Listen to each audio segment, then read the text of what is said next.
Hello everybody, my name is Luisi, and today I'm going to be presenting the article Genre, Text Type and Language Learning Classroom with my friends Guilherme and Natalia by Brian Paltridge.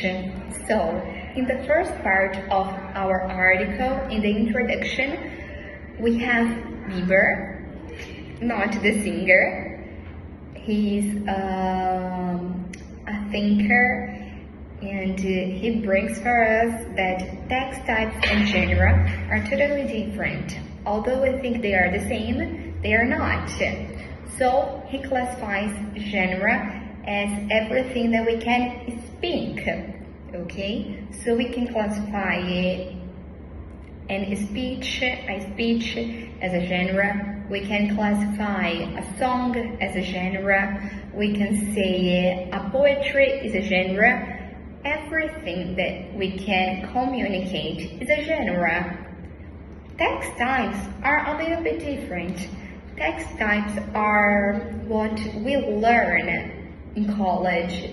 So they are more specific, and we count them more as a linguistic thing, okay? So what do we need to know?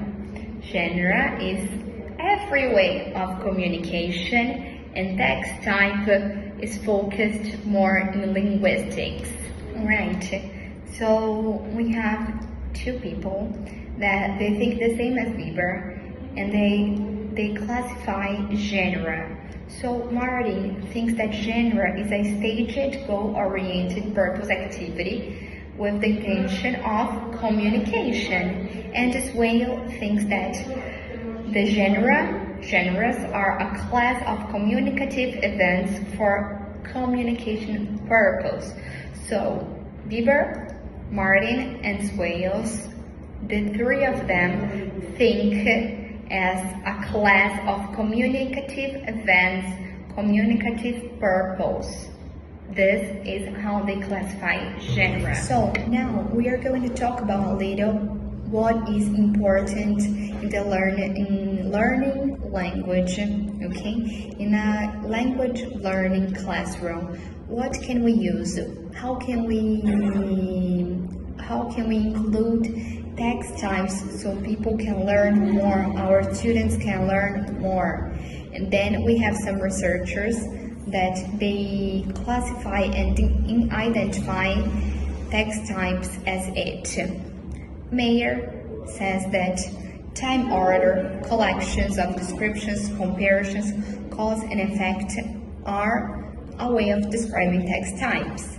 Howe classifies as problem solution, general particular, hypothetical real text situations. Crombie uses two problem solution to describe text types. Hodge presents text types in categories, and these categories are descriptions and narratives, one of them, okay? McCarty and Carter use the rhetorical variation. So let's remember, these topics are extremely useful in a classroom, okay? In a language learning classroom. People, when we talk about genre and text types, they are not extremely defined when we talk about it. And there are still doubts and still things people can't understand and can't divide into. Well, this part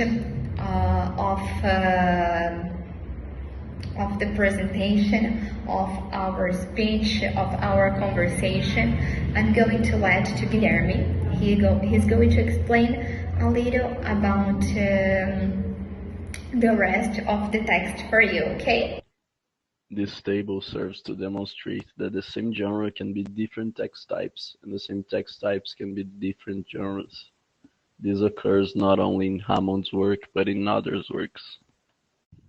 There are two different perspectives that we can use to analyze text structures. One based on its genre category membership, in Bieber's words, and another that describes its text structure based on its internal patterns of rhetoric organization. The example is a formal letter, problem solution based. The second example is a report, problem solution based as well, and it serves to demonstrate that the different genres can be extremely similar in terms of text structure. From a student's point of view, analyses such as this provide extremely useful textual information in that they demonstrate how the rhetorical patterns associated with one particular text type may be usefully drawn for the production of significantly different genres.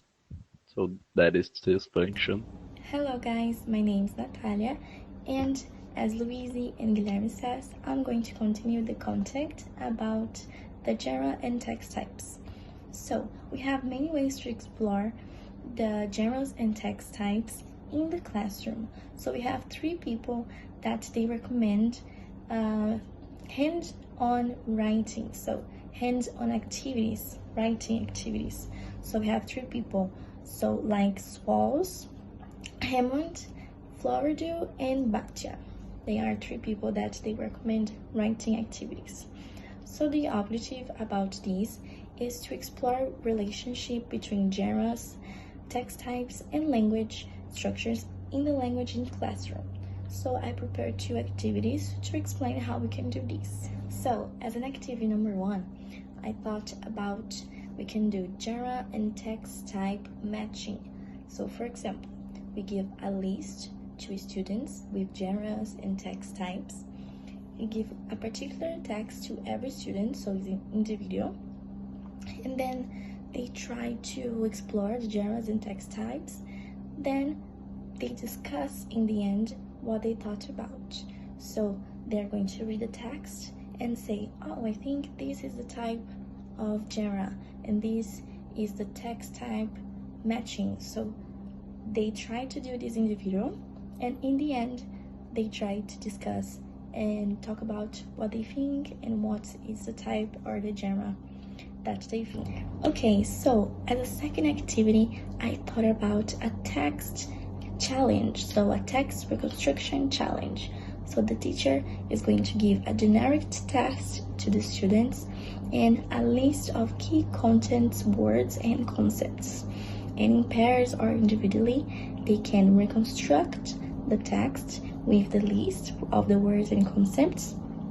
And in the end, they can discuss about it and they can emphasize what their interpretations and diversity that they thought about the text. So they are going to reconstruct their original text into this new one with their interpretations. So as a conclusion, it's really important to know about the genre and text type learning language in the classroom.